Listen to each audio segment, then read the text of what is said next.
My lounge is boring and my cats are bored, so I bought a million pieces of climbing equipment to build the ultimate cat playground for them to explore. Well, mostly Henry. Bella's getting a little too old to be bothered by climbing, and it's not really Ralph's thing either. But Henry is chaos catonified. He spends the day stealing food, destroying things, and just generally getting up to mischief. And then spends the night stealing food, destroying things, and just generally getting up to mischief too. I'm hoping I can channel that crazy kitten energy into something that's actually designed for him. So I have this floor-to-ceiling scratching post in the dining room, and as Henry's currently demonstrating, he absolutely loves it. It's made up of these modular sections which twist into each other, and each platform has a tiny hole for the screw to go through, which means if I drill a tiny hole into a plank of wood, I can get loads of these and build walkways between them. Look at him, he's a madman. So whilst the cats eagerly waited outside, I got to work. The first step was to move the record player and clean behind it, which was nowhere near as hairy as I'd expected. I could then build a cat tree, which is going to go in that corner. It looks pretty complicated, and there are a lot of parts, including what looks like an xylophone of uprights. But Henry's going to be supervising, and I feel like I've kind of been training for this with how much Lego I built the last few years. So with the help of Henry, I got started, and it took so long it literally got dark outside, although it didn't end up being all that complicated after all. The last step then is to attach this piece simply by spinning it loads. Oh, that's pretty cool. By the morning, Henry had already made himself at home, and after breakfast, the cats were keen for me to hurry up and get on with the rest of it. Here's that shot from the intro again. So this is just 4 floor-to-ceiling scratching posts, but I've got 8, so double this. I've also got all of these things, and of course the cat tree, which Henry has already taken to. I built the stairs and wall-mounted accessories, assembled the bases, and by then everything else had arrived. Okay, random tangent. I'm brushing Ralph, and you're not going to believe how much hair I'm getting off. That's my hand for scale. Ralph is one very hairy lad.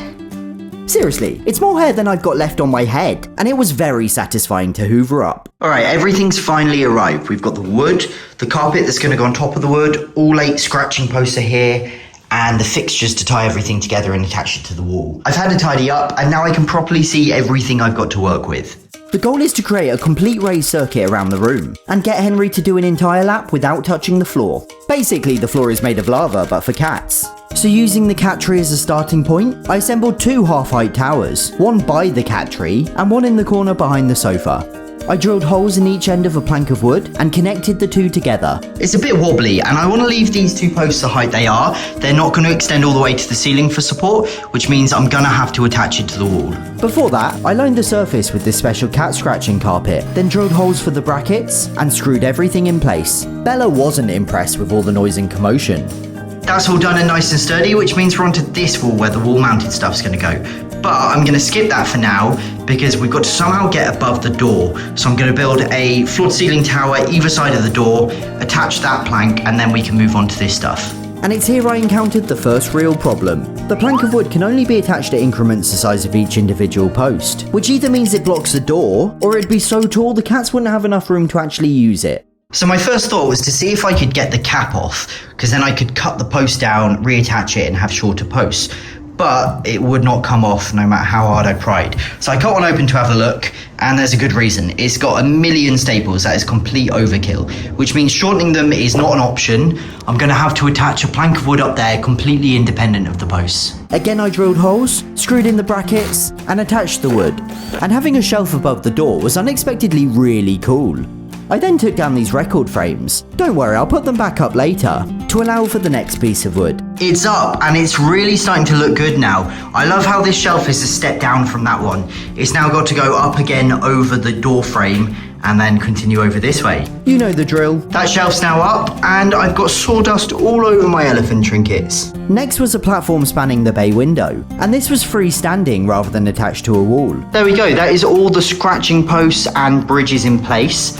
I've only actually used 7, so I've got 1 spare. What's left now then is to bridge the gaps with the wall-mounted accessories. So it needs to somehow go from here all the way up to there. All of that's fine, but there needs to be something here connecting those 2 bridges, sorry. And I think they could jump that, but it would be nice to have something there as well. Also, any normal-heighted person would be constantly banging their head on this bridge, but luckily I'm short enough that it doesn't matter. And lastly, it was time for the wall-mounted stuff. So we're just figuring out where to put this one on the wall, but Dan's just holding it in place. It's not properly attached and Henry's already sitting on it. I drilled the holes and attached everything in place, but it didn't go to plan. This shelf is not very sturdy at all. I don't know if you can see the wall plugs coming out the wall. The second Henry jumps on that, that's going to go. So I need to take that down and replace it with something else. It was really frustrating, because I now have 6 unnecessary holes in an already very crumbly boring. Just show the finished thing already. We're done. Everything is now up and finished. So from the scratching post, you've got this bridge. You've got a few wall-mounted accessories, including some steps. Goes up above the door, above the TV, above this door, then onto these wall-mounted accessories, over this bridge, a final wall-mounted shelf before it's back to the cattery. Henry is gonna love this. Just a quick reminder that there's still time left to get the Henry plushie, who's finally joining Ralph and Bella to complete the set.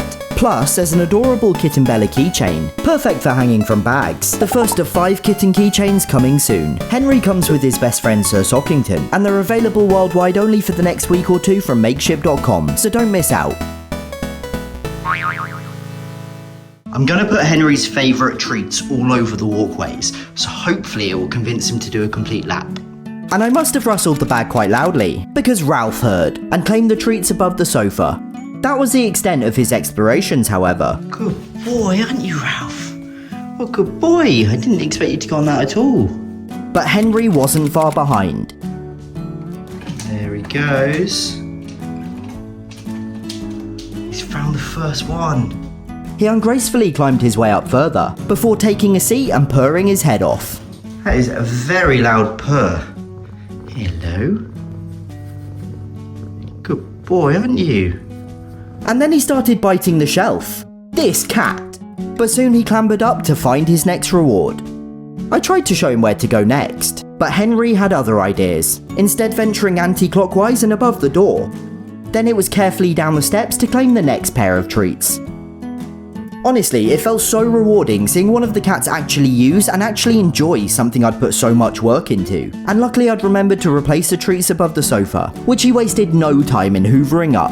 It's like a video game where you've got to go around and find the collectibles, except for Henry it's cat treats. I must have jinxed it. Oh, he's on the floor. That's lava, bud. You were supposed to know that. Let's just pretend this video game has multiple lives, because he was quickly back up and in search of more snacks. Go on, Henry. He hopped to the wall-mounted shelf, then casually made his way to the next platform, before climbing up again so quickly I barely had time to film it. Straight onto the next one. From here, he already seemed to know the way, probably from when Dan was holding it up earlier. Oh, he skipped that one. It's right by his legs.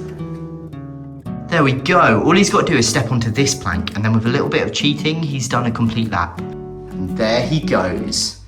Well, 2 paws. Oh, he's found another one. And with his back paws following suit, Henry had finally completed an almost complete circuit.